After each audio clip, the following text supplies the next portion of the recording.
Halo semuanya. Wow, ya, yang bisa mendengar suara saya bisa kasih reaction-nya dong, supaya saya bisa memastikan bahwa suara saya terdengar dengan maksimal dan dengan baik. Wah, thank you semuanya. Wah, senang banget ya, saat ini kita bisa ketemu lagi untuk belajar, kita bisa sama-sama tahu lebih dalam ya tentang dunia homeschooling ya. Yang mungkin sebelum-sebelumnya ada begitu banyak orang yang punya pemahaman atau pengetahuan yang belum utuh tentang homeschooling. Nah, kami berharap dalam event ini kita sama-sama boleh tahu nih lebih dalam tentang dunia homeschooling seperti apa. Nah, mungkin saya mau sampaikan juga ya bahwa dari sejak rangkaian acara kita homeschooling campaign itu dari pertemuan pertama sampai ke yang saat ini keempat dan sekaligus yang terakhir. Jadi 4 bulan berturut-turut nih kita ngadain event ini untuk belajar tentang homeschooling dengan online seperti ini. Itu sudah ada sebaran dari berbagai kota, berbagai pulau yang ada di Indonesia.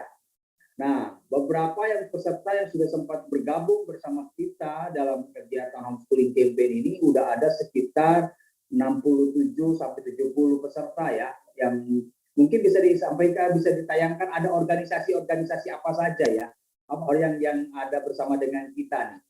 Kita lihat bagaimana sebaran dari informasi tentang homeschooling campaign ini bisa dipahami oleh begitu banyak orang yang kita berharap seluruh Indonesia bisa memahami lebih jauh tentang homeschooling ini. Oke, suara saya terdengar dengan baik? Oke ya. Ini bisa dibantu untuk ditayangkan bagaimana sebaran dari informasi atau peserta kita dalam acara homeschooling campaign ini. Ada berapa organisasi yang sudah terlibat bersama dengan kita.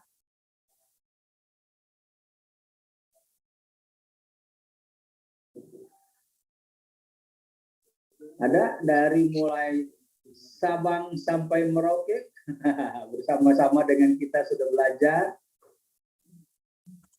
Kita ada juga perwakilan yang memang hadir sebagai perwakilan organisasi, ada juga yang hadir dalam konteks perwakilan secara personal atau individu. Nah, ini sebaran dari peserta yang telah ikut bergabung bersama dengan kita dalam rangkaian acara homeschooling campaign ini. Ada mulai dari Pekanbaru, ada dari Tangerang, Pangkal Pinang, Jakarta, Pekalongan, Tasikmalaya, Bekasi, Cilengsi, Bandung, Surabaya, Salatiga, Cilacap, Denpasar, Mataram, Balikpapan, wow, macam-macam ya, dari mulai Pulau Sumatera hadir bersama dengan kita dan juga sampai akhirnya ada di Balikpapan. Oh, di sini juga ada juga di daerah Maluku ya. Wow, luar biasa. Kita berharap bahwa ini bisa terus menyebarkan virus tentang homeschooling.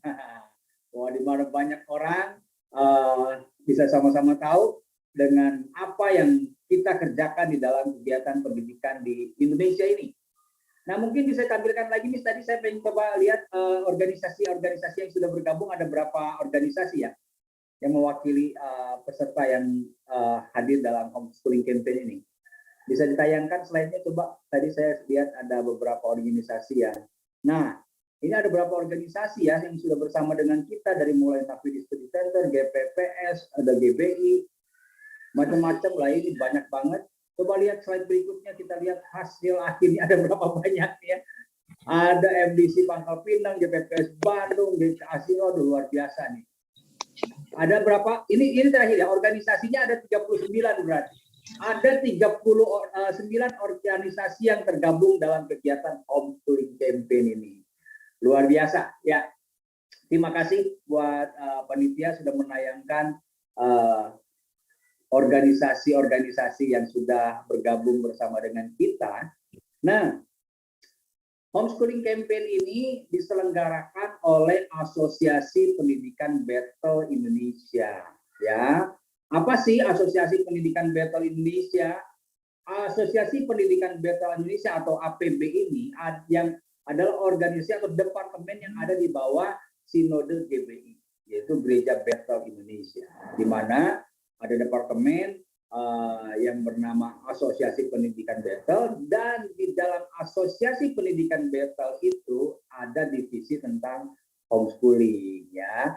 Jadi dari pendidikan formal ada juga homeschooling. Nah, ini terselenggara di dalam konteks Asosiasi Pendidikan Bethel khusus di dalam divisi homeschooling, di mana rangkaian acara ini sudah didesain sedemikian rupa dan puncak acaranya akan dilaksanakan di tanggal 3 Desember di Bandung, di tempat GPI Steinway ya, yang ada di Mekarwangi.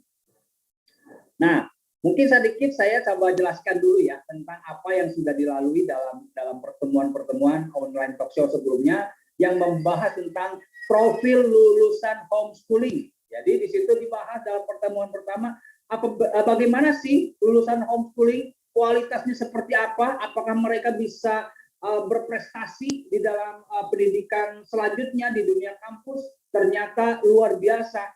Di sana disingkapkan bagaimana anak-anak homeschooling begitu berprestasi ketika mereka ada di dalam lingkungan kampusnya. Terus yang kedua membahas tentang sosialisasi anak homeschooling. Nah, ini pun juga banyak pertanyaan tuh. Orang tua atau publik banyak bertanya, apakah mampu anak homeschooling bersosialisasi? Nah, kemarin kita bahas tuh, ternyata sosialisasi anak homeschooling nggak kalah hebatnya juga dengan mereka yang ada di dalam sistem formal. Dan yang ketiga, sebulan yang lalu itu membahas tentang masa depan homeschooling dalam sistem pendidikan di Indonesia. Wow. Jadi di situ bahas tuh bahwa Indonesia itu hebat, luar biasa, sudah memberikan sebuah payung hukum di mana mereka yang sudah belajar dalam homeschooling atau praktisi homeschooler tidak perlu khawatir tentang masalah bagaimana legalitasnya, status legalitas mereka untuk melanjutkan ke jenjang pendidikan yang lebih tinggi. Karena itu sudah dibuktikan ada begitu banyak peserta homeschooling yang sudah mengikuti dan bahkan mendapatkan beasiswa di dalam perguruan tinggi negeri ataupun swasta yang lainnya. Luar biasa bukan? Bahwa kita sama-sama bisa melihat begitu profil dari lulusan homeschooling ini bisa menjadi sebuah alternatif bagaimana kita semua memilih jalur pendidikan yang terbaik buat putra-putri tercinta kita. Nah, dalam pertemuan kali ini kita akan membahas tentang apa sih pandangan tokoh tentang homeschooling, ya. Namun sebelumnya ada beberapa video sambutan dari Ketua Sinode Pak Pendeta Ruben Adi Abraham, Ketua Sinode GBI, dan Ketua dari Asosiasi Pendidikan Bethel Indonesia yaitu Pak Samuel Tarigan, dan juga Ketua dari Divisi Homeschooling APB ini yaitu Kak Ani Pangela. Silakan. Shalom, saya Pendeta Ruben Adi Abraham, Ketua Umum Badan Pengurus Pusat Sinode Gereja Bethel Indonesia, mendorong Bapak Ibu Saudara untuk mengikuti kampanye dari homeschooling yang diadakan oleh Asosiasi Pendidikan Bethel, karena ini sangat bermanfaat untuk mengembangkan pelayanan di gereja kita masing-masing untuk bisa menjangkau lebih banyak anak-anak di dalam bidang pendidikan. Tuhan Yesus memberkati. Shalom Bapak Ibu yang dikasihi oleh Tuhan Yesus. Saya Samuel Tarigan, Direktur Asosiasi Pendidikan Bethel. Bersama ini saya mengajak dan mendorong Bapak Ibu sekalian untuk mengikuti berbagai acara kampanye homeschooling oleh APB tahun 2022. Dalam rangkaian acara ini, Bapak Ibu dapat mengikuti beberapa talk show secara online untuk mengenal lebih jauh tentang homeschooling, serta memahami bagaimana program ini dapat menjadi jawaban atas kebutuhan pendidikan sebagian anak-anak kita. Saya juga mendorong untuk para siswa-siswi homeschooling mengikuti berbagai kompetisi yang diadakan untuk menampilkan karya terbaik kalian. Saya percaya melalui kampanye homeschooling ini banyak yang akan diberkati dan kita akan belajar lebih jauh dan bisa memanfaatkan program ini untuk kemajuan pendidikan anak-anak kita. Terima kasih, Tuhan Yesus memberkati. Tantangan dunia pendidikan di era digital mau tidak mau membuat orang tua, para guru, dan penyelenggara pendidikan harus membuka diri dan mengubah paradigma untuk memahami pendidikan modern di abad ke-21. Bagaimana tidak, di era yang modern ini, kerap kali kita kewalahan dalam menyesuaikan diri dengan sistem pendidikan yang ada. Selain itu, anak-anak kita bersaing dengan robot dan teknologi canggih lainnya. Paradigma lama masih kerap kali diterapkan untuk kids zaman now, padahal sistem tersebut belum tentu sesuai lagi untuk mereka. Setiap anak unik dan tak sama. Homeschooling menjadi salah satu jalan memenuhi kebutuhan dan potensi anak yang berbeda itu. Semangat homeschooling adalah merdeka belajar. Merdeka untuk memilih belajar dimanapun, baik di dalam rumah maupun di luar sekolah. Pendidikan homeschooling sebagai salah satu langkah alternatif mengembangkan potensi anak-anak kita. Saya Ani Pangela sebagai Koordinator Homeschooling Asosiasi Pendidikan Bethel mengajak para orang tua, para pendidik, dan penyelenggara pendidikan yang ada di Indonesia untuk mengikuti acara homeschooling campaign dari bulan Agustus sampai Desember 2022 dengan aneka acara antara lain online talk show dengan para tokoh dan penyelenggara pendidikan homeschooling serta lomba bakat anak homeschooling. Dan puncak acara 3 Desember 2022 di Gedung Stairway Kota Bandung.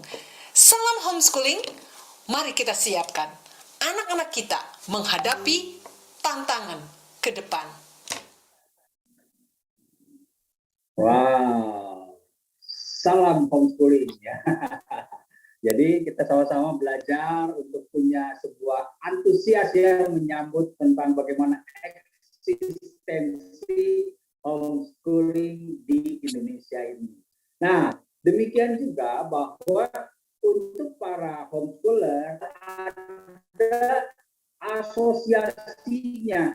Wah, asosiasi para homeschooler atau para praktisi homeschooling, di mana asosiasi ini bernama Asapena, ya, yang diketuai oleh Kak Seto. Wah, kayaknya kalau dengar namanya Kak Seto itu udah nggak asing lagi ya buat kita ya. Generasi mungkin sebagian besar kita ini generasi zamannya si Komo ya, si Komo lewat. Ah, udah tahu si Komo lewat. Nah, ini kita tahu bahwa Kak Seto itu identik dengan itu ya.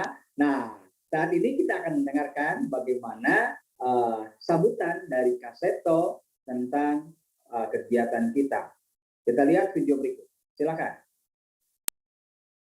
Bahwa belajar yang efektif adalah belajar yang menyenangkan, bukan belajar dalam keadaan stres, penuh tekanan, dan semua anak pada dasarnya cerdas. Maka sebetulnya konsep homeschooling sudah lama muncul dan sudah dipelopori juga oleh berbagai tokoh-tokoh dari tanah air sendiri. Dan kemudian definisinya kalau di Indonesia ini mungkin supaya jelas saya pampangkan saja di layar ini saja supaya kita bisa sama-sama, yaitu agak besar sedikit. Ya, mengacu pada Permendikbud nomor 129 tahun 2014, di sini tertulis yaitu sekolah rumah adalah proses layanan pendidikan secara sadar dan terencana dan dilakukan oleh orang tua atau keluarga di rumah atau tempat-tempat lain, baik dalam bentuk tunggal, majemuk, dan komunitas, di mana proses pembelajaran dapat berlangsung tetap dalam suasana yang kondusif dengan tujuan agar setiap potensi peserta didik yang unik dapat berkembang secara maksimal. Jadi ini intinya. Jadi bisa tunggal kalau orang tua sendiri mendidik putra-putrinya di rumah sendiri dan di berbagai tempat.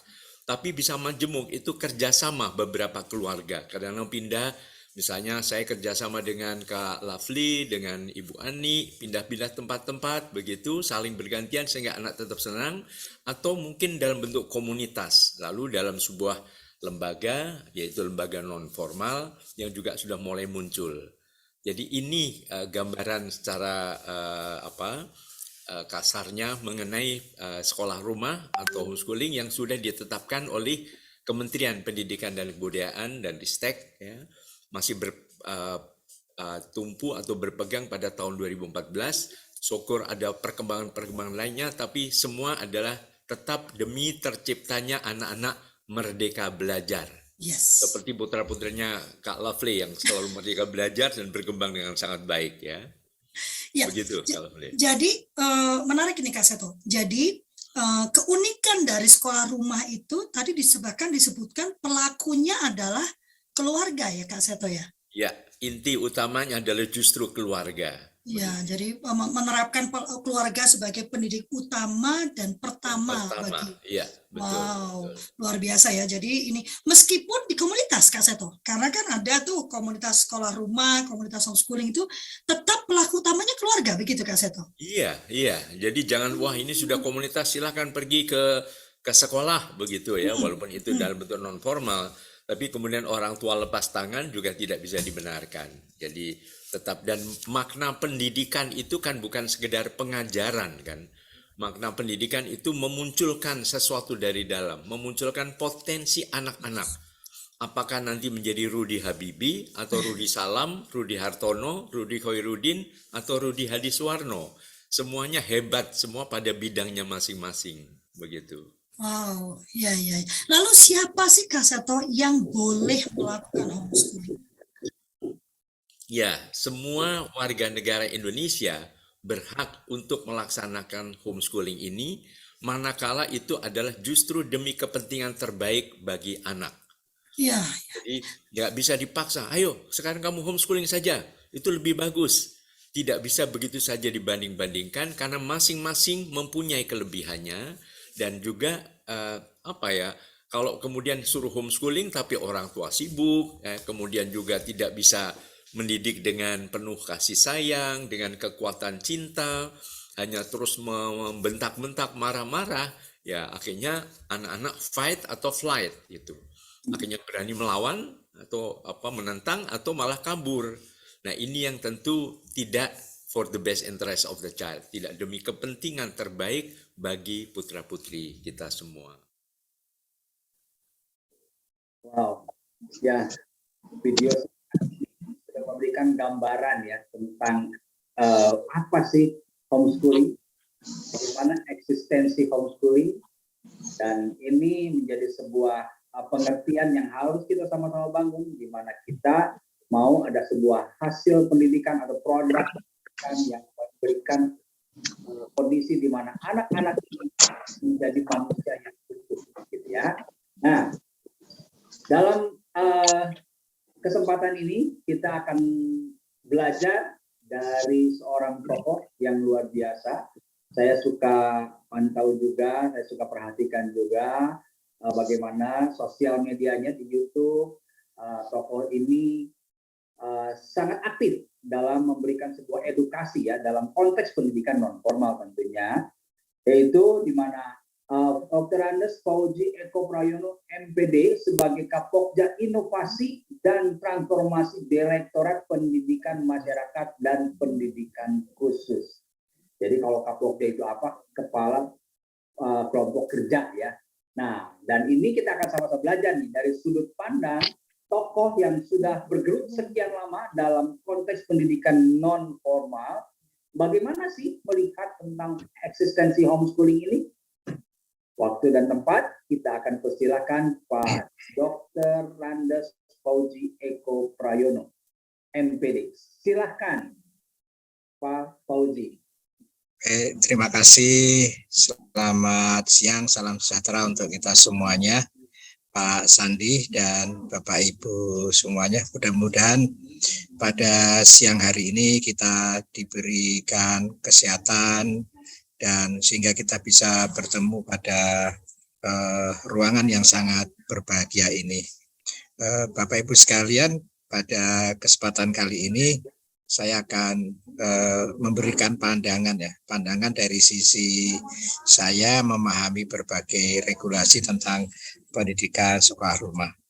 Memang saat ini sedang berjalan pembahasan terkait penyelenggaraan, ya rencananya akan menjadi sebuah standar sekolah rumah, tapi di dalam perkembangannya kemudian menjadi regulasinya itu berbentuk penyelenggaraan sekolah rumah. Nah, poinnya nanti akan saya ambil dari peraturan pemerintah nomor 57 tahun 2021 ya. Tapi sebelumnya saya ingin mengatakan bahwa kita hidup di negara Republik Indonesia ini sangat beruntung ya. Sangat beruntung bagi teman-teman komunitas sekolah rumah. Kita mengetahui bersama di beberapa negara ya, bahkan yang negara ini sangat liberal ya, seperti di Amerika itu orang tua yang akan sekolah rumah tidak bisa langsung menyelenggarakan sekolah rumah. Di beberapa negara bagian di Amerika, orang tua yang akan melakukan sekolah rumah bagi anaknya itu harus diuji apakah orang tua itu memiliki kapasitas, kompetensi, dan seterusnya. Nah, kemudian kita melihat di Jerman ya. Di Jerman itu orang tidak boleh tidak sekolah. Di Jerman, di Korea Selatan, kemudian di Taiwan, dan saya melihat kecenderungan ketika tahun 2019 ke Cina itu anak itu wajib sekolah. Tidak ada sekolah pendidikan informal, sekolah rumah di sana. Nah, kita beruntung Ibu dan Bapak sekalian bahwa negara Republik Indonesia di dalam peraturan perundang-undangannya, mulai dari Undang-Undang Sistem Pendidikan Nasional dan juga peraturan pemerintah, membuka ruang dan peluang bagi teman-teman Bapak Ibu yang akan mendidik anak-anaknya melalui jalur pendidikan informal yang kemudian kita kenal sebagai sekolah rumah.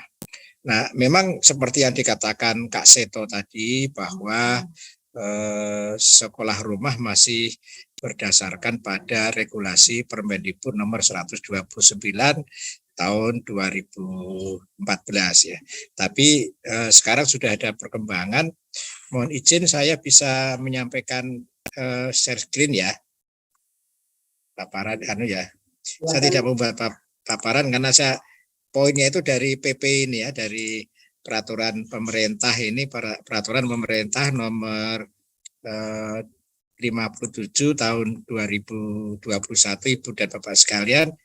Nah, ini saya kira merupakan anugerah ya bagi teman-teman sekolah rumah karena di dalam PP tersebut disebutkan di dalam pasal 54 ayat 1 di sana peserta didik pendidikan informal dapat memperoleh ijazah sebagaimana dimaksud pada pasal 53. Jadi pasal 53 itu mengatur mengenai ijazah gitu ya. Nah, kemudian sekolah rumah ini atau pendidikan informal bisa memperoleh ijazah yang setara dengan ijazah pendidikan dasar menengah baik dengan ijazah dari pendidikan dasar dan menengah jalur formal setelah lulus uji kesetaraan. Jadi bukan ujian pendidikan kesetaraan ya, tapi uji kesetaraan. Nah, ini sedang dirumuskan di dalam draft RPM, draft rancangan peraturan menteri yang sekarang sedang dibahas itu titik pijaknya menggunakan pasal 54. Nah, ini artinya apa? Dengan pasal 54 ini Ibu dan Bapak sekalian, konsekuensinya adalah sekolah rumah sejak nanti turun permennya atau sudah ada peraturan regulasi yang merupakan turunan dari pasal ini, nanti ke depan sekolah rumah itu tidak harus melalui PKBM. Nah, seperti apa? Nanti kita tunggu saja regulasinya. Nah, ini yang saya katakan bahwa akan menjadi tanggung jawab orang tua. Karena sekarang ini begini Ibu dan Bapak sekalian.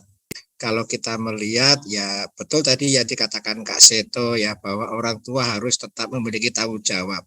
Tapi kita kemudian melihat beberapa satuan pendidikan PKBM yang memasang brandnya itu besar sekali sampai menutupi pintunya atau jendelanya ya. Brandnya sekolah rumah begitu ya.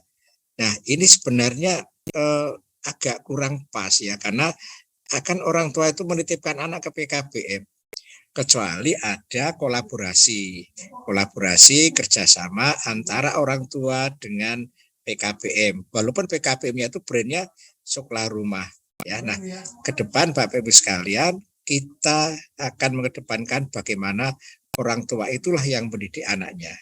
Nah, kemudian satuan pendidikan apakah itu PKBM, apakah sekolah jika dimungkinkan mereka menjadi mitra gitu ya, menjadi mitra kemudian sekolah-sekolah itulah yang kemudian menyelenggarakan uji kesetaraan. Ini dimaksud sebagai pada ayat 1 pasal 54. Saya kira poin penting ini Bapak Ibu sekalian di peraturan pemerintah ini, karena sejak Permendikbud nomor 129 itu kan sekolah rumah itu harus lapor ke dinas gitu ya. Lapor ke dinas, kemudian dinas akan memberikan arahan. Nah, yang selama ini hukum positifnya itu ketika lapor ke dinas, kemudian orang tua diarahkan untuk masuk ke salah satu PKBM. Jadi ketika masuk ke PKBM, kadang-kadang orang tua kemudian lepas. Ya terserah PKBM-nya mendidiknya gitu ya. Artinya sama dengan sekolah, hanya bedanya sekolah formal, ini sekolah non formal begitu ya. Nah, yang perlu kita kuatkan di sini bagaimana orang tua ini pelibatan di dalam mendidik anak. Nah, kemudian PKBM itu menjadi mitra, sekolah menjadi mitra, atau beberapa orang tua berkumpul kolaborasi saling bermitra. Ini yang penting Ibu dan Bapak sekalian, karena poinnya ada di pasal 54 itu tadi, bahwa orang sekolah rumah itu bisa mendapat penyetaraan. Jadi kalau sekarang ini kan harus mulai dari mendaftar di PKBM dari awal. Nah, besok Bapak Ibu tetap mendaftar, tapi bisa tidak harus melalui PKBM. Nah, ini poin pentingnya, karena acuannya dari PP 57 pasal 54. Jadi tetap menyelenggarakan pembelajaran oleh orang tua, kemudian harus mengajukan ke pemerintah. Ya, mengajukan ke pemerintah, mencatatkan diri, kemudian orang tua melaksanakan pembelajaran sesuai dengan keyakinan metodologi pembelajarannya. Ya, tapi tentunya orang tua harus menyusun rencana pembelajaran untuk anaknya itu seperti apa. Karena dalam hal ini pemerintah kan memiliki kewajiban untuk melakukan monitoring apakah pembelajaran yang diberikan orang tua kepada anak itu sudah sesuai dengan capaian-capaian pembelajaran yang diharapkan pada kurikulum Merdeka. Ini poinnya Bapak Ibu sekalian. Saya bicara dari pijakan PP 54. Saya kira nanti akan banyak diskusi. Jadi Bapak Ibu sekarang tidak harus masuk ke PKBM ini. Barangkali kemarin Pak Eli sudah atau belum, saya tidak tahu yang menyampaikan. Di sekarang ini Bapak Ibu tidak harus melalui PKBM. Nanti setelah turun permennya, bahkan sebenarnya PP itu kan sudah berlaku, sudah diundangkan. Tinggal teknisnya memang belum ada. Teknisnya nanti dengan peraturan menteri yang terkait dengan penyelenggaraan sekolah rumah. Karena selama ini kan Bapak Ibu sekalian harus melalui PKBM kan, harus masuk di Dapodik, anaknya harus punya NISN. NISN itu nomor induk siswa nasional, dan sekarang ini dalam peraturan yang ada, anak sekolah rumah itu tidak boleh langsung kelas 6, langsung kelas 9, langsung kelas 12. Dia harus mulai dari kelas 1, kelas 2 dan seterusnya. Ya. Nah, nanti dalam peraturan baru lebih fleksibel. Jadi tidak harus datang ke PKB mulai kelas awal, tapi harus mencatatkan ke pemerintah. Nah, dalam rancangannya nanti pencatatannya melalui pemerintah pusat, rancangannya ya. Tapi nanti seperti apa bentuknya ini masih berupa draft. Tapi yang ingin saya sampaikan adalah ketentuan pasal 54 itu pijakan penting. Kalau boleh dikatakan ini kemenangan sekolah rumah, eksistensi sekolah rumah itu diakui lebih kuat di dalam sistem pendidikan di Indonesia. PP itu peraturan di bawah undang-undang loh ya. Jadi sangat tinggi di peraturan pemerintah. Jadi Bapak Ibu itu nanti anak-anaknya itu bisa langsung uji kesetaraan. Uji kesetaraan melalui satuan pendidikan yang terakreditasi tadi. Itu Pak Sandi, saya pandangannya singkat sekali tapi ini esensi di dalam penyelenggaraan sekolah rumah. Itu Pak, terima kasih. Ya, baik Pak. Ini menarik ya, karena apa yang selama ini terjadi kan memang kita beranjak dari Permendikbud yang nomor 129 itu ya Pak ya. Di mana di situ tahun 2014 di mana di situ digambarkan tentang 3 bentuk homeschooling, tunggal, majemuk, Ya. dan komunitas. Nah, mungkin kita berawal dari situ dulu, bagaimana tentang kondisi ini, Pak. Model homeschooling yang tunggal, majemuk, dan komunitas ini apakah masih tetap berlangsung atau gimana, Pak, dengan Ya. Baik, 3 bentuk sekolah rumah yang selama ini existing diakui di dalam Permen 129 ini secara peraturan memang begitu. Tapi faktual di lapangan itu nggak jalan. Sekarang kita akan cek yang betul-betul komunitas. Karena skenario-nya begini seharusnya. Jadi sekolah rumah itu dilakukan secara tunggal. Sekolah rumah tunggal itu artinya orang tua mendidik anaknya sendiri. Ya, orang tua mendidik anaknya sendiri. Nah, pada tingkatan tertentu, orang tua itu tidak akan mampu lagi mendidik karena pantah pelajaran, pengetahuan keterampilan yang harus dikuasai anak semakin kompleks seiring dengan jenjang kelas yang semakin tinggi, kan begitu. Nah, ketika jenjang kelas semakin tinggi, orang tua sudah tidak memiliki mungkin kapasitas terbatas, sehingga kemudian orang tua berkolaborasi dengan orang tua yang lain. Nah, itulah kemudian kita sebut dengan sekolah rumah majemuk.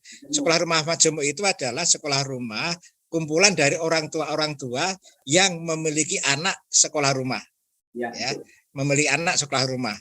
Nah, ketika sekolah rumah tunggal tadi orang tua tidak mampu mendidik anaknya karena mata pelajaran semakin kompleks, orang tua bisa menggunakan komunitas. Majemuk ya, sebelum pemerintahan majemuk dulu. Majemuk artinya antar orang tua itu saling membelajarkan anak. Jadi misalnya nih, saya menguasai di pelajaran SMP IPA gitu ya.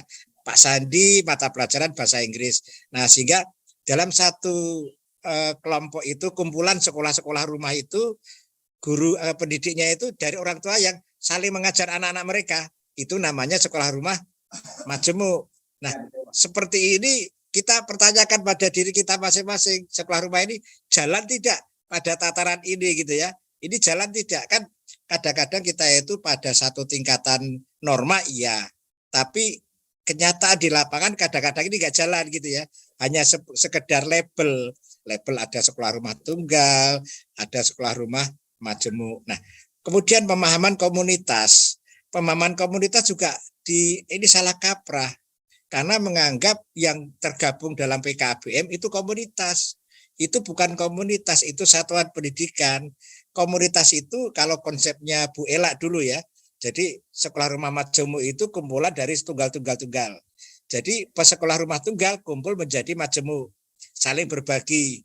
Kemudian sekolah rumah majemuk ada beberapa sekolah rumah majemuk dalam satu wilayah itu bertemu menjadi komunitas gitu. Jadi komunitas itu kumpulan dari sekolah rumah majemuk kumpulan dari sekolah rumah tunggal. Skenario-nya begitu. Tapi ini kan tidak jalan. Sekarang wah ini ada PKBM nah itu dianggap sekolah rumah komunitas, padahal itu bukan komunitas. Itu adalah satuan pendidikan. Komunitas itu kan kumpulan orang gitu ya. Nah, di sini komunitas itu adalah kumpulan dari sekolah rumah majemuk tadi. Dan sebenarnya sekolah rumah tunggal itu bisa melaksanakan sekolah sampai ke SMA. Pak Sofyan Jalil itu melaksanakan sekolah rumah tunggal, tapi memang kosnya tinggi. Jadi Pak Sofyan Jalil, mantan menteri kita itu ya, itu mendatangkan guru ke rumah untuk anak-anaknya. Dan itu tidak tergabung di satuan pendidikan. Jadi mereka mendatangkan anak-anaknya mendatangkan guru-guru ke rumah untuk anak-anaknya. Nah, ini bisa juga dilakukan, artinya orang tua kemudian bermitra dengan orang lain yang dipandang mampu untuk mendidik anaknya. Tapi bukan menitipkan. Kalau menitipkan itu kita datang ke sebuah satuan pendidikan, ini anak saya tolong dididik, itu menitipkan. Jadi orang tua sudah tidak memanage lagi. Tapi kalau kita memanggil guru ke rumah, itu orang tua masih memanage, masih mengelola pembelajaran untuk anak-anaknya. Nah, ini fakta yang terjadi di lapangan, kira-kira seperti itu Pak Sandi. Memang antara konsep sekolah rumah majemuk komunitas itu di lapangan tidak cocok gitu. Maka kemudian di dalam rencana peraturan yang baru, pemerintah tidak lagi membedakan apakah ada sekolah rumah tunggal, majemuk, komunitas. Kita tidak lagi menggunakan istilah-istilah itu. Daripada kita menggunakan istilah, tapi fakta di lapangan tidak jalan, gitu loh Pak. Ya Pak, memang kan yang selama ini terjadi di lapangan bahwa ini kan fenomenanya itu bahwa sistem formal itu anak-anak kita, anak-anak Indonesia ini tidak semuanya cocok dengan model formal, namun di sisi lain juga tidak semua tidak cocok, ada juga yang cocok. Ya, situasi itu bahwa memang ini itu terbelah, istilahnya terbelah dalam dua kondisi nih, bahwa ada yang memang cocok dan ada juga yang tidak cocok dengan sistem formal. Sehingga para orang tua ini kan mencari alternatif lain. Ya. Mencari alternatif lain, model pendidikan untuk anak-anaknya. Nah, alternatif yang lain yang disiapkan itu kan ada dari non formal itu PKBM. Ya, non formal itu PKBM. Dan yang informal itu modelnya homeschooling. Gitu. Nah, ketika mengenal tentang homeschooling, itu kan persepsi yang sudah tersimpan di dalam benaknya orang tua itu adalah orang tua jadi guru buat anaknya. Ya, itu orang jadi guru anaknya yang secara individu dia mengajar. Namun seperti yang tadi Bapak Fauzi sampaikan, bahwa dalam faktanya tidak semua orang tua punya kapasitas dan tidak punya kompetensi. Bahkan mereka yang tidak cocok dengan sistem formal, itu tuh belum tentu juga dia cocok jadi homeschooling tunggal. Gitu, Pak. Karena kapasitasnya itu, Pak, kompetensinya. Mereka perlu jalan tengah. Dalam arti jalan tengah ini gimana solusinya? Formal juga nggak cocok, tunggal juga nggak cocok, gitu Pak. Nah, ini gimana cara memfasilitasi kondisi yang ada di lapangan? Karena tidak semua orang tua atau anak yang tidak cocok di formal cocok juga dengan tunggal, model homeschooling tunggal. Dari sisi infrastruktur, dari sisi masalah kemerataan pendidikan orang tua di Indonesia, itu kan hanya sebagian kecil yang memang punya pendidikan tinggi, mau mengajar anaknya di rumah dengan berbagai kondisi di mana mereka benar-benar jadi full time guru di situ, nggak perlu cari uang di luar. Nah, ini kan kondisi-kondisi yang tidak ideal, sehingga perlu ada titik temunya bahwa antara dua kondisi ini itu jalan tengahnya di mana, sehingga akhirnya publik melihat bahwa ya sebenarnya komunitas ini menjadi sebuah solusi. Gitu. Nah, ini gimana gitu? Solusi di mana ya tunggal banget juga enggak, formal banget juga, ya udah komunitas aja. Nah, dengan kayak gitu mereka juga di manajerialnya, fleksibilitas dalam mendesain kurikulum juga ada di sana.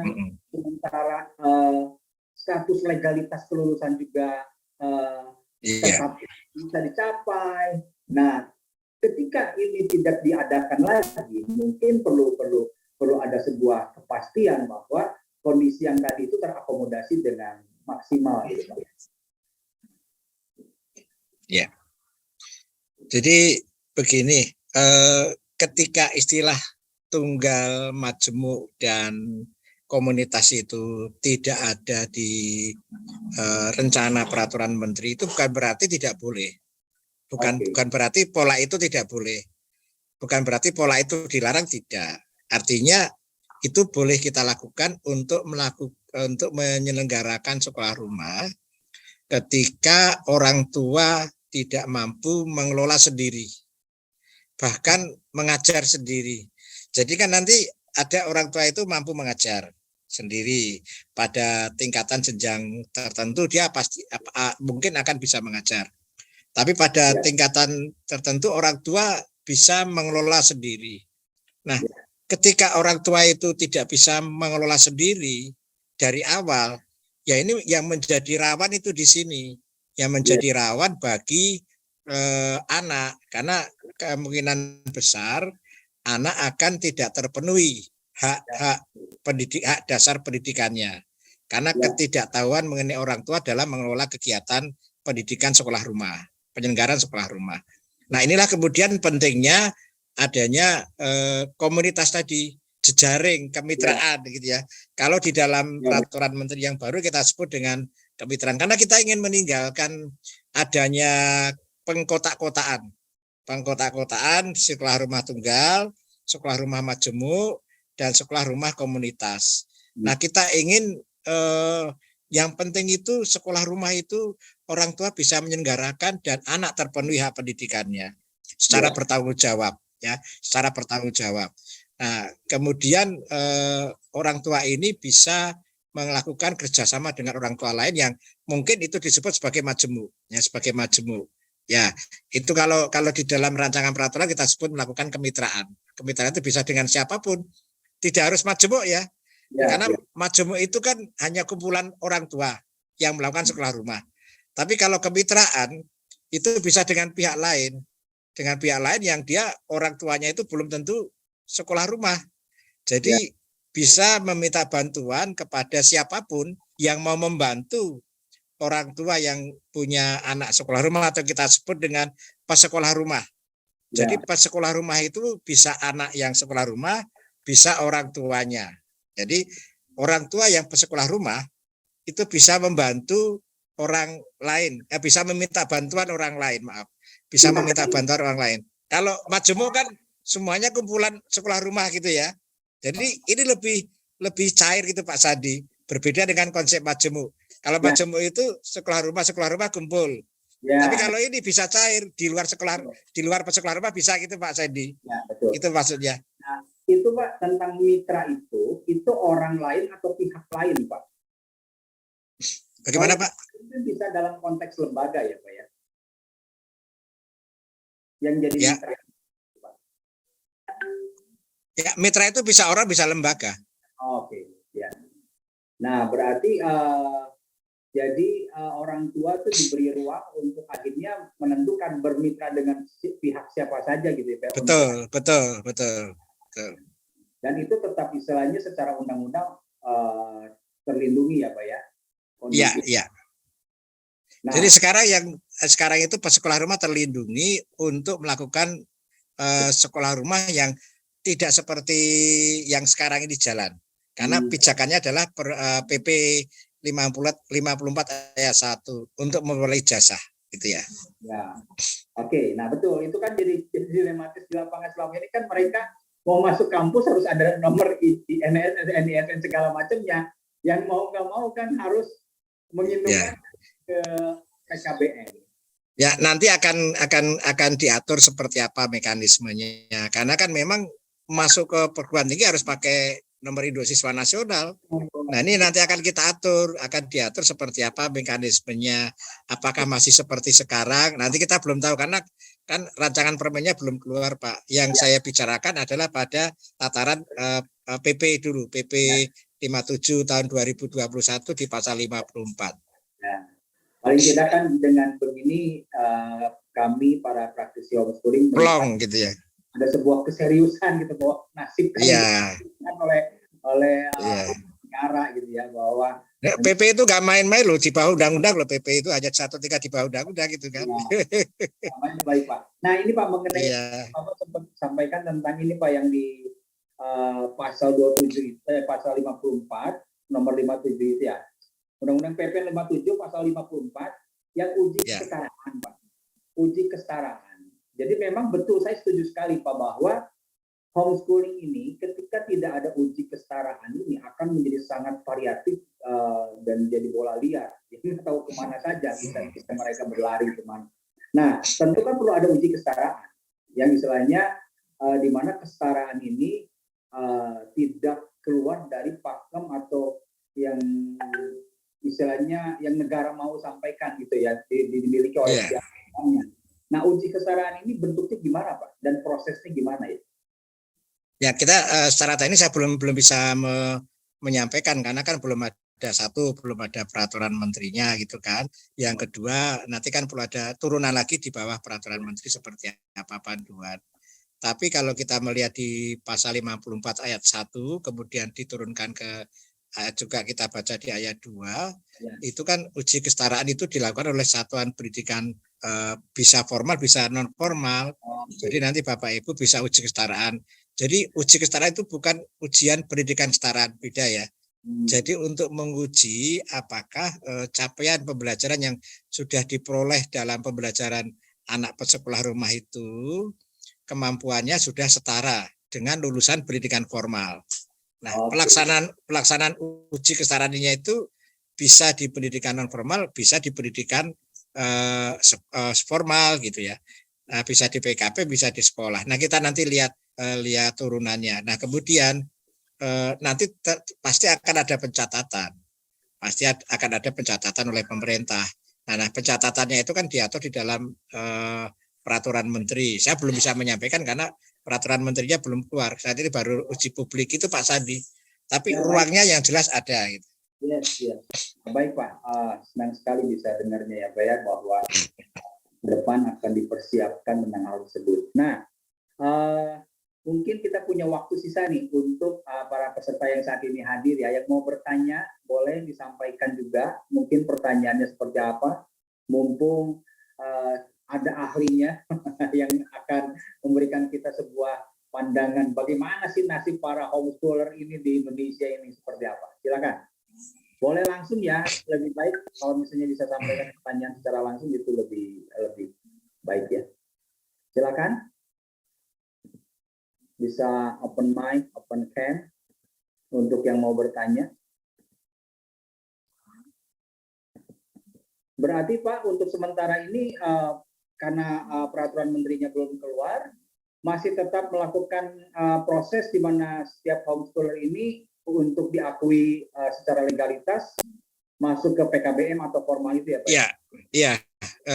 Sementara ini pasti seperti peraturan Menteri nomor 129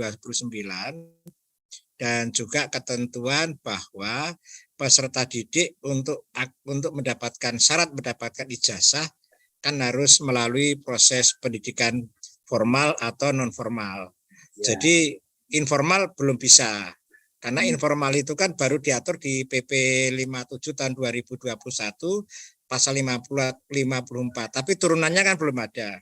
Ketika peraturan pemerintah itu belum memiliki turunan, itu belum bisa dieksekusi begitu Bapak. Nah, selama belum ada peraturan menterinya, mohon izin, mohon maaf, peserta sekolah rumah mengikuti proses yang sekarang ini ada. Jadi terdaftar di PKBM, memiliki NISN, kemudian ujian di PKBM. Begitu Bapak Sandi, Bapak Ibu semuanya. Pak. Clear, Pak. Jadi jelas sekali ya buat para orang tua. Ini sedang dalam proses perancangan dan semoga bisa cepat, bisa. Minggu ini uji publik kalau tidak salah. Minggu ini sudah uji publik. Iya. Minggu ini sudah uji publik. Oke. Nah, mungkin masih ada kesempatan waktu nih, karena kita waktu tidak panjang, kita cuma hanya 1 jam saja online talk show ini. Semoga ini bisa bermanfaat buat teman-teman semua yang saat ini hadir. Kalau ada yang mau bertanya secara langsung atau bisa berikan fitur raise hand juga boleh ya, supaya pertanyaan-pertanyaan yang selama ini berkecamuk bisa segera dijawab oleh Pak Fauzi yang bisa mewakili pemerintah untuk bisa memberikan sebuah gambaran buat setiap kita. Ada yang mau bertanya secara langsung? Kalau tidak dari langsung mungkin bisa chat juga ya di sini ya, bisa direct message seperti apa nih. Jadi Bapak Ibu sekolah rumah yang tergabung di Asosiasi Pendidikan Betel, jangan khawatir ya. Jadi posisi sekolah rumah itu dalam peraturan perundangan yang terakhir di dalam PP 57 diakui dan di dalam undang-undang masih diakui eksistensinya. Jadi jangan khawatir, nanti sambil kita menunggu peraturan turunannya ya. Saya belum bisa menyampaikan secara detail apalagi teknis, mohon maaf karena belum menjadi peraturan gitu ya. Nanti kalau sudah menjadi peraturan pastilah kita sosialisasikan. Saya hanya berpijak dari pasal 54 ayat 1. 2 ayat itu saja sudah luar biasa itu. Pijakan bagi sekolah rumah itu. Pengakuan eksistensi yang selama ini mungkin masih kabur gitu ya Pak Sandi ya. Betul Pak, betul. Tentang ini Pak, mungkin terakhir ya, semoga bisa memberikan sebuah pencerahan buat kita semua. Ini Pak, bahwa saat ini kan bisa jadi bahwa anak-anak homeschooling ini juga punya mimpi menjadi tentara, bisa bermimpi untuk jadi polisi, punya mimpi untuk jadi dokter. Nah, kan ada yang belum terlalu terbuka. Iya ini mau masuk. Sementara udah mengatakan bahwa dia sama.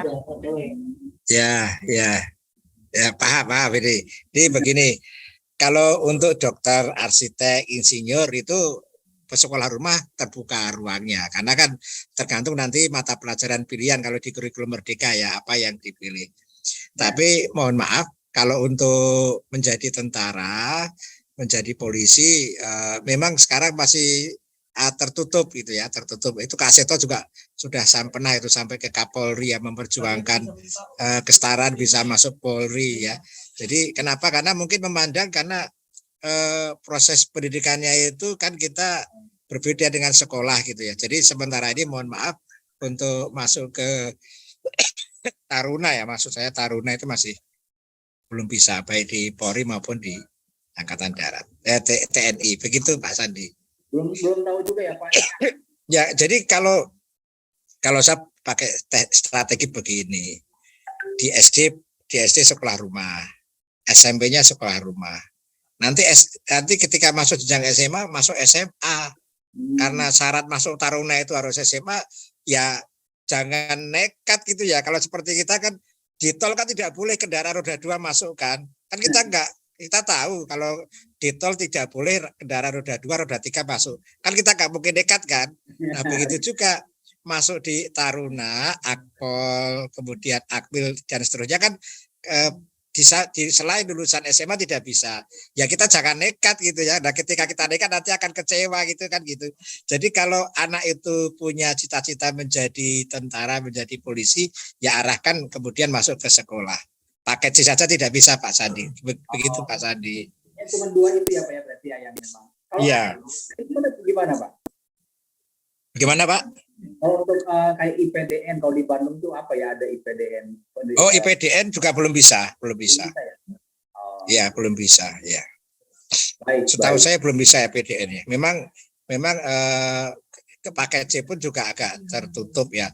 Jangankan masuk ke perguruan tinggi, masuk ke PTKI itu ada syaratnya itu di luar, dan kita selalu masih berusaha memberikan pencerahan pada teman-teman di luar sana ya agar pendidikan sana lebih diakui eksistensinya, lulusannya, eligibilitasnya itu sama dengan pendidikan formal.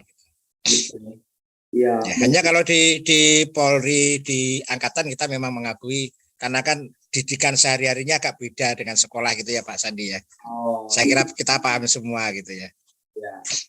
Nanti ini Pak, kalau begitu masuk Apel kan teman-teman sekolah rumah mungkin nggak pernah dilatih baris, susu baris bingung gitu kan. Ini maaf ini. Kalau di sekolah kan sudah rutin upacara dan sebagainya gitu. Ini kecil saja masalahnya. Begini Pak, tentang masih itu kan ketika kondisi yang mau balik lagi itu kan waktu SMP itu dalam konteks pendidikan homeschooling secara tunggal gitu Pak. Tapi ya, yang komunitas mungkin bisa, komunitas majemuk mungkin bisa. Ada upacara, ada aturan sekolah, ada disiplinnya segala macam kan ada tuh. Ketika dilihat dalam konteks tunggal mungkin bisa dipahami ya Pak ya. Tapi komunitas ini mereka ada sosialisasi dengan temannya, ada peran gurunya, aturan sekolah ada, kegiatan upacara kita lakukan, sebenarnya ini tuh bisa pikiran gitu, jadi alternatif. Hanya kan persoalannya belum tentu sekolah rumah itu semuanya masuk majemuk atau komunitas. Ya, begitu juga belum tentu semua lulusan paket C itu PKBM-nya ada kegiatan-kegiatan seperti itu. Karena kan sangat ini yang parameternya itu sulit karena kan tidak setiap PKBM seperti yang Bapak katakan tadi mengadakan kegiatan untuk kesadaran berbangsa dan bernegara dalam arti upacara bendera dan seterusnya. Kemudian sekolah rumah juga tidak semuanya komunitas kan begitu. Dan belum tentu semua komunitas menyelenggarakan ini asumsinya kan sangat berat ya. Diasumsikan semuanya begitu kan sangat berat. Belum tentu semuanya begitu. Sehingga kemudian ketika masuk ke Akpol agak sulit ke TNI. Itu Pak Sandi, terima kasih. Ya Pak, terima kasih penjelasannya. Nah, ini ada Kak Ani nih. Kak Ani mau menyampaikan sesuatu mungkin? Atau mau bertanya? Silakan Kak Ani. Ya, terima kasih untuk Pak Fosi dengan acara hari ini dengan informasi yang sudah diberikan kepada kami semua. Cuma ada satu hal nih Kak Sandi, bicara tentang ini sehubungan dengan ada satu komentar dari seorang bapak ya Pak Yosef itu, saya tergelitik hati saya. Kenapa? Oh kalau gitu kita sekolah katanya anak-anak kita sekolah formal aja, kalau gitu ya balik-balik katanya gitu ya. Nah kalau saya melihat di sini ya dengan tadi berpijak kepada apa yang Pak Fosi sudah utarakan, peranan orang tua ini sangat penting berarti ya untuk pendidikan anak-anaknya. Jadi dari kecil kalau bisa dilihat bakat minatnya ditemukan supaya jangan sampai ya kan anak-anak akhirnya salah jurusan misalnya tahu-tahu udah SMA mau jadi dokter udah kepalang tanggung nggak bisa masuk ke universitas yang sejurus dengan dalam arti profesi yang mereka inginkan atau rindukan.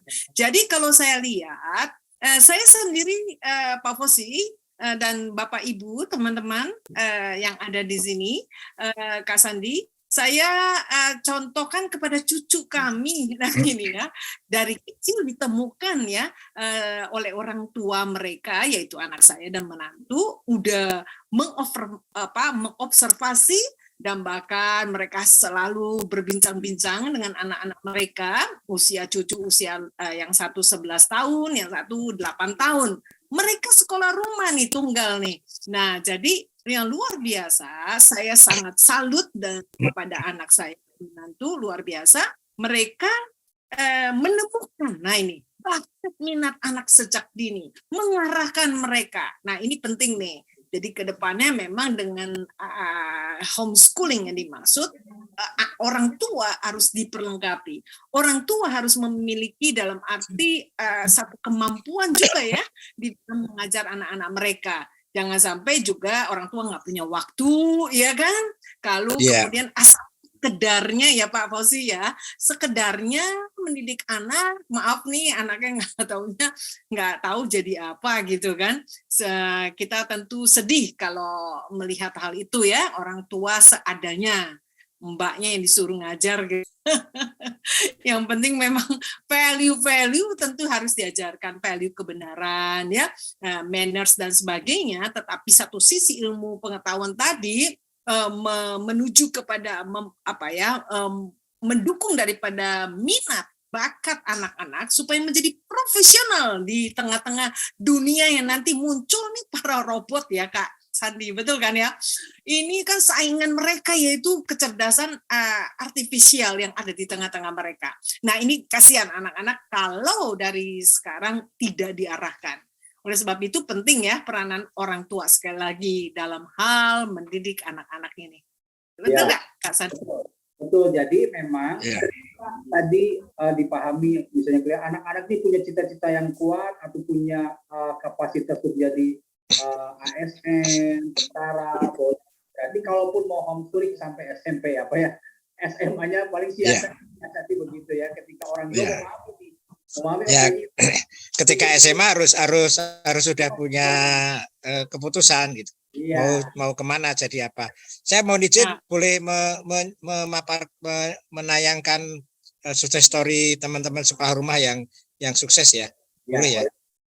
Ya, untuk memotivasi Bapak Ibu semua yang lain ini. Nah ini yang akan saya tayangkan rata-rata adalah pesekolah rumah ya, pesekolah rumah yang selama ini regulasinya harus bergabung ke PKBM. Jadi mereka memang lulusnya dari PKBM. Nanti berbeda dengan regulasi yang baru ya. Ini lulusan paket C tapi sekolah rumah ini, Elias ini menembus UI gitu ya. Nah, Yudis ini juga menjalani homeschooling lolos UI gitu ya. Paket C-nya ini ke homeschoolingnya sampai ke paket C sampai SMA. Yeah. Nah ini Andi Rizky Putra ya, masuk ke UI juga. Oke, nah ini kemudian sampai ke Rusia, ini Siti Aisyah dari PKB Al-Hijrah Cianjur.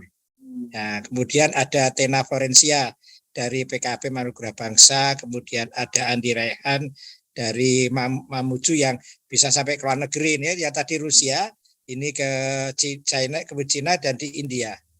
Nah, kemudian ini anaknya Pak Syahid Tapi ya, ini dari Kak Seto ya, lulus Kak Seto ini. Nah, ini daftarnya Bapak Ibu sekalian. Hanya memang tadi masuk ke TNI Polri belum bisa. Makanya kalau pengen ke TNI Polri ya SMA jenjang SMA-nya masuk ke formal. Ini data-datanya ya. Nah, kemudian ada juga tokoh politikus. Tapi kalau ini nggak sekolah rumah ini karena dulunya pernah SMA tapi nggak selesai kemudian mengulang gitu ya. Nah, ini kalau ini artis. Banyak sekali nih artis-artis kita yang sekolah rumah. Nah, ini rata-rata satuan pendidikan mereka datang ke rumah artis, kemudian mereka membantu. Yang ini yang bermitra dengan PKBM, kan nggak mungkin kan mereka belajarnya di PKBM, tapi PKBM yang mendatangkan guru ke rumah-rumah untuk di sela-sela waktu syuting, salah satu kegiatan mereka kegiatan belajar. Ini banyak sekali ya. Ini untuk memotivasi Bapak Ibu sekalian. Wow, menarik Pak. Biar temannya artis, nanti kalau lulus dari homeschooling temannya artis gitu ya. Orang-orang yang populer juga pada Iya. Itu homeschooling rata-rata gitu ya semuanya tadi. Terima kasih sekali nih Pak Fauzi ya, sangat memberikan pencerahan buat setiap kita. Saya yakin orang tua yang lain yang saat ini bisa hadir bersama dengan kita juga mendapatkan wawasan lebih utuh lagi nih ya. Kebetulan memang adalah rangkaian dari talk show online kita yang terakhir Pak Fauzi. Jadi ini akhir selesai dari sini.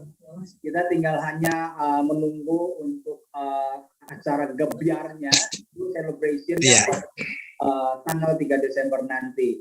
Mungkin ya mudah-mudahan lancar acaranya semuanya. Amin Pak. Ya, kita berikan reaction dulu dong untuk Pak Fauzi yang sudah berkenan hadir bersama dengan kita. Kita akan berikan aplaus, berikan ya, terima kasih semuanya. Sehat selalu ya. Terima kasih Pak untuk waktunya bersama dengan kami. Jangan bosan kalau suatu saat kami mengundang lagi untuk mendapat siap.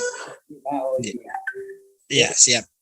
Oke, baik Bapak Ibu, teman-teman semua yang hadir. Saya bisa pamit, mohon izin Pak. Saya Pak, nggak apa-apa, terima kasih Pak. Ya, untuk Bapak Ibu. Mohon izin ya. Ya, silakan Pak, terima kasih. Ya,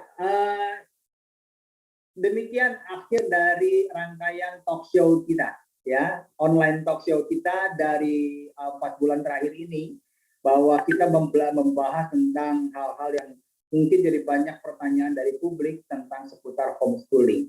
Dari mulai profil lulusannya, kemampuan sosialisasinya, bagaimana dasar undang-undangnya, dan masa depan anak-anak homeschooling ini di Indonesia seperti apa. Tentu kita bisa melihat ada sebuah optimisme yang harus kita sama-sama yakini, bahwa ternyata pemerintah sangat serius untuk memikirkan bagaimana eksistensi para homeschooler ini bisa punya sebuah legal standing yang kuat, sehingga mereka itu punya sebuah ruang yang sama untuk berkiprah di dalam potensinya masing-masing di bangsa ini, bahkan di seluruh dunia. Nah, ini menjadikan kita sebuah motivasi untuk terus mengumandangkan tentang homeschooling, supaya ini menjadi sebuah alternatif di mana orang tua merasa kayaknya anaknya kesulitan dengan model formal, dan ada alternatif yang bisa jadi pilihan buat para orang tua maupun anak-anak untuk tetap melanjutkan pendidikannya tanpa merasa ragu dan takut bagaimana tentang posisi legalnya dari mereka dan mengembangkan potensi dalam mengembangkan potensinya. Nah, terima kasih buat Bapak Ibu yang sudah setia dengan kami dari mulai pertemuan awal sampai akhirnya pada saat ini. Dan tidak kerasa ya, kita sudah 4 bulan berlangsung di mana kita terus belajar tentang homeschooling. Dan kami menantikan nih, ya, para orang tua yang saat ini hadir, peserta yang saat ini hadir, untuk sama-sama terlibat, hadir memeriahkan gebiar dari kegiatan homeschooling campaign-nya kita pada tanggal 3 Desember 2022 yang akan diselenggarakan di Bandung, di Gedung Stairway, ya, yang ada di daerah Komplek Perumahan Mekarwangi. Nah, dalam acara ini kita akan ada sebuah event pesta bakat anak-anak di mana mereka akan tampil, akan sama-sama menampilkan potensinya mereka. Kita akan mendengarkan juga pengumuman dari rangkaian pengumuman pemenang dari lomba-lomba yang sudah diadakan dari 4 bulan yang lalu, 3 bulan yang lalu, ya. Ini bulan terakhir untuk bisa mengumpulkan satu jenis lomba, yaitu desain poster yang bertemakan Merdeka Belajar. Jadi pastikan Bapak Ibu yang sudah sama-sama terlibat, mungkin boleh cerita juga kepada yang lain, ingin sama-sama merayakan tentang kegiatan homeschooling campaign ini, jangan lupa hadir pada tanggal 3 Desember di Gedung Stairway di Mekarwangi, Bandung. Nah, dalam kesempatan ini akan juga ada sebuah seminar, mini seminar atau seminar singkat tentang bagaimana cara melatih anak untuk kreatif dan inovatif di zaman now.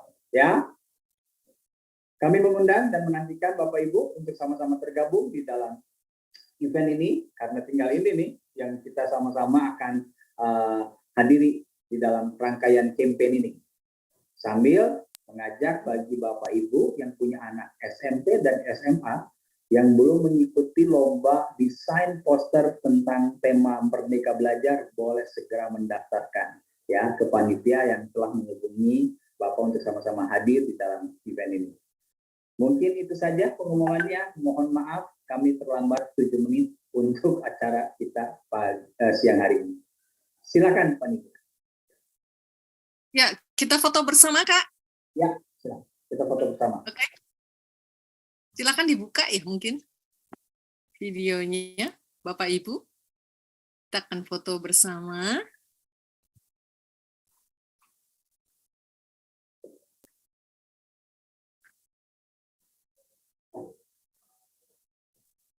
Baik, Bapak Ibu, mari kita foto bersama. Bagi yang masih off cam, boleh di-on-kan dulu. Oke, mari kita senyum. 1, 2, 3. Oke. Oke, thank you Kak Josia. Terima kasih. Pak Sandi, ada panitia. Terima kasih. Ada hadir Pak Yonatan dari Tasikmalaya. Terima kasih Pak. Terima kasih Bapak Ibu yang dari Denpasar dan berbagai kota yang ada, dari Pekalongan, Salatiga, Mataram, dan lain-lain.